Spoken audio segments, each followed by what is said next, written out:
Hey everyone, welcome back to my channel. आप देख रहे हैं आपके अपनी क्लासेस के आर स्टडी क्लासेस। और आज की इस वीडियो में हम पढ़ने वाले हैं क्लास 8 का हिंदी दूरवा का चैप्टर 13, जो कि है अन्याय के खिलाफ।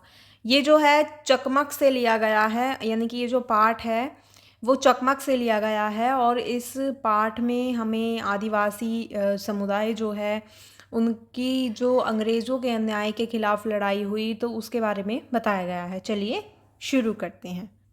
आंध्र प्रदेश के कोया आदिवासी थे जिन्होंने अंग्रेज़ों के अन्याय के खिलाफ लड़ाई लड़ी थी। और जो कोया आदिवासी थे उन्होंने अंग्रेज़ों के विरुद्ध जब लड़ाई लड़ी, अपने हक की उन्होंने मांग करी, तो यहाँ पर हमें बताया गया है कि ये बात जो है वो सन 1922 की है, जब भारत पर अंग्रेज़ों का शासन हुआ करता था। देश को गुलाम बना के रखा गया था। अंग्रेज़ जो हैं वो अपने स्वार्थ के लिए भारत के जो मासूम लोग हैं उनके ऊपर अत्याचार करते थे और अपना काम निकलवाने के लिए उनको डराते धमकाते थे और उन लोगों को मजबूर करके रखते थे। इसी समय की बात है जब उन अंग्रेज़ों के खिलाफ लड़ने वाले जो लोग थे और आंध्र प्रदेश के कोया आदिवासी थे। यानी कि इसी समय की बात है जब उन अंग्रेज़ों के अन्याय के खिलाफ लड़ने वाले लोग थे और आंध्र प्रदेश के कोया आदिवासी थे। उनके नेता थे श्री राम राजू, जिन्होंने कि कोया आदिवासियों के लिए अपना जो पूरा योगदान है वो दे दिया था। कोया आदिवासी आंध्र के जंगल में रहकर सीधे सीधे अपना जीवन यापन कर रहे थे, जिनके जीने का जो मुख्य साधन था वो खेती थी, क्योंकि वो जंगल में रहा करते थे। अंग्रेज़ों ने उनके जो सादे जीवन था उसमें आकर अपना विष घोल दिया, यानी कि वो बीच में उनके काम में टांग अड़ाने लगे, जिससे कि जो उनका जीवन था वो जीना मुश्किल हो गया। उन्हें ये चीज़ पसंद नहीं आई कि अंग्रेज़ उनके काम में दखल अंदाजी करें। ठीक है। अंग्रेज़ आंध्र के उस जंगल में बीचों बीच सड़क का निर्माण करना चाहते थे, लेकिन सवाल ये था कि सड़क निर्माण के लिए जो मज़दूर हैं वो कहाँ से लाए जाएं। ये काम जो था वो तहसीलदार का था, बेस्टियन। जो तहसीलदार था वो कौन था? बेस्टियन। ठीक है। तो ये काम तहसीलदार का था और तहसीलदार जो बेस्टियन था उसको ये काम सौंपा गया था। बेस्टियन की जो नज़र थी वो कोया आदिवासियों के ऊपर थी और बेस्टियन बहुत ज़्यादा घमंडी और क्रूर था, गुस्से वाला था। ठीक है। उसने आदिवासियों से कहा कि 2 दिन में सड़क का काम शुरू हो जाएगा और तुम सब तैयार रहना। अंग्रेज़ सरकार का हुक्म है, बस यह जान लो। ठीक है। इसके बाद सब चुप थे, जंगल में अकेले थे। आखिर किससे पूछे और क्या पूछें। एक आदमी ने हिम्मत करके पूछ लिया कि काम के बदले हमें क्या मिलेगा। लेकिन जो तहसीलदार था वो गुस्से से तमतमा गया और बोलने लगा कि नौकर का काम है हुक्म बजाना, फिर कभी ये सवाल मत करना। सभी लोग जो हैं वो सहमे हुए थे, बेइज्जती का घूंट पीकर वो चले गए। खुद को असहाय महसूस कर रहे थे। जो सभी आदिवासी लोग थे वो खुद को असहाय महसूस करते हैं। किसी का मन नहीं था काम करने का, लेकिन फिर भी उन्हें ऐसा लग रहा था कि उन्हें काम करना पड़ेगा। अपमान की अग्नि अंदर अंदर सुलग रही थी। उन्हीं दिनों एक साधु जो हैं वो जंगल में रहने आया था। नाम था अल्लूरी श्रीराम राजू। उन्होंने हाई स्कूल तक की शिक्षा प्राप्त की और उसके बाद 18 वर्ष की उम्र में ही वो साधु बन गए।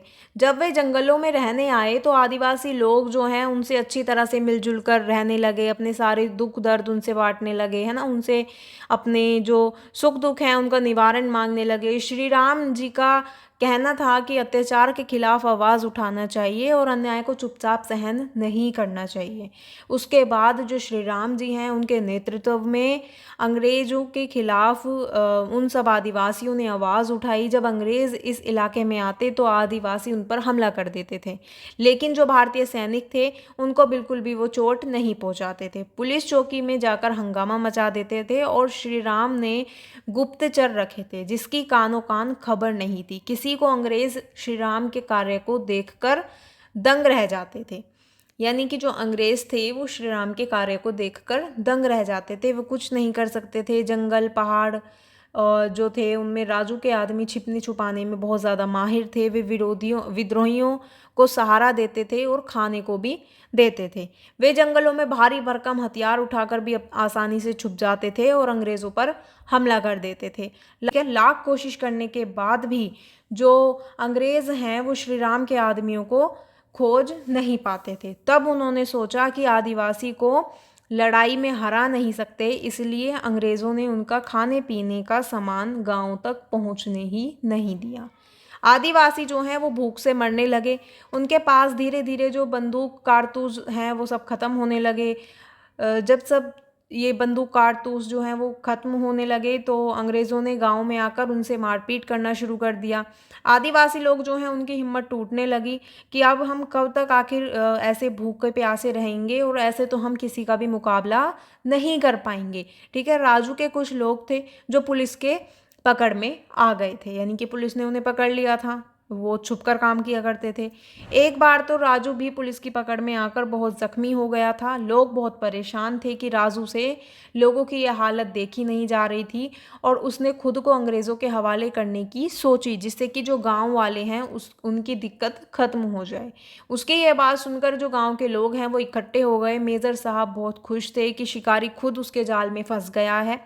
राजू की मांग थी कि उसकी कार्यवाही कोर्ट कचहरी के हिसाब से हो, मगर मेजर की ऐसी कोई इच्छा नहीं थी। मेजर जो है मेजर के एक इशारे पर जो सिपाही हैं उन्होंने राजू के ऊपर गोली चला दी, और राजू ने वहीं पर दम तोड़ दिया। राजू आदिवासियों के लिए शहीद हो गए। इधर कोया आदिवासियों का आंदोलन जो है वो टूट गया। अंग्रेज सरकार समझ चुकी थी कि आदिवासियों से लड़ना आसान नहीं है। सरकार ने फिर उनके हितों की रक्षा के लिए विशेष कोशिश करने का निर्णय लिया। भारत देश के इतिहास में जो कोया आदिवासी हैं उनके अन्याय के खिलाफ लड़ने की ये जो मिसाल है वो एक स्थापित हुई। और इस पार्ट में, यहाँ पर इस चैप्टर में, जो कोया आदिवासी हैं उनके त्याग और बलिदान, अन्याय के खिलाफ लड़ने की जो सीख है वो सब सीख देते हुए संघर्ष की बातों को यहाँ पर हमें बताया गया है कि किस तरह से कोया आदिवासियों ने और राजू जो थे उन्होंने किस तरह से आदिवासियों के लिए अपना योगदान दिया, अपने आप को शहीद कर दिया। यहाँ पर ये जो हमारा चैप्टर है वो कंप्लीट होता है। अगर आपको अच्छा लगा हो, समझ आया हो, तो वीडियो को लाइक कमेंट शेयर ज़रूर करें और मेरे चैनल को सब्सक्राइब करें।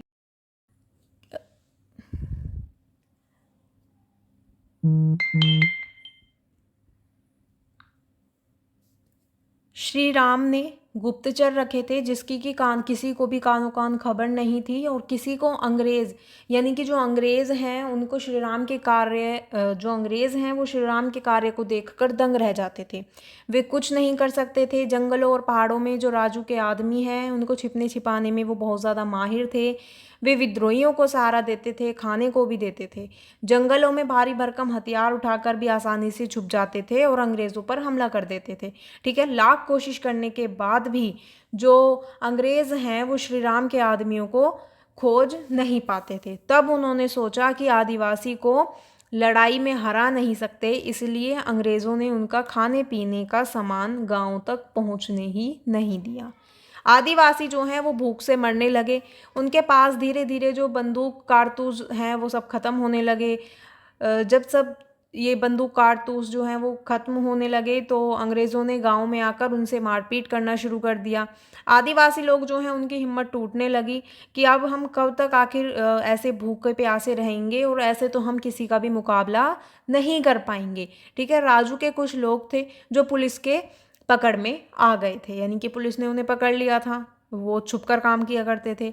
एक बार तो राजू भी पुलिस की पकड़ में आकर बहुत ज़ख्मी हो गया था। लोग बहुत परेशान थे कि राजू से लोगों की यह हालत देखी नहीं जा रही थी, और उसने खुद को अंग्रेज़ों के हवाले करने की सोची, जिससे कि जो गांव वाले हैं उनकी दिक्कत ख़त्म हो जाए। उसकी यह बात सुनकर जो गांव के लोग हैं वो इकट्ठे हो गए। मेजर साहब बहुत खुश थे कि शिकारी खुद उसके जाल में फंस गया है। राजू की मांग थी कि उसकी कार्यवाही कोर्ट कचहरी के हिसाब से हो, मगर मेजर की ऐसी कोई इच्छा नहीं थी। मेजर जो है मेजर के एक इशारे पर जो सिपाही हैं उन्होंने राजू के ऊपर गोली चला दी, और राजू ने वहीं पर दम तोड़ दिया। राजू आदिवासियों के लिए शहीद हो गए। इधर कोया आदिवासियों का आंदोलन जो है वो टूट गया। अंग्रेज सरकार समझ चुकी थी कि आदिवासियों से लड़ना आसान नहीं है।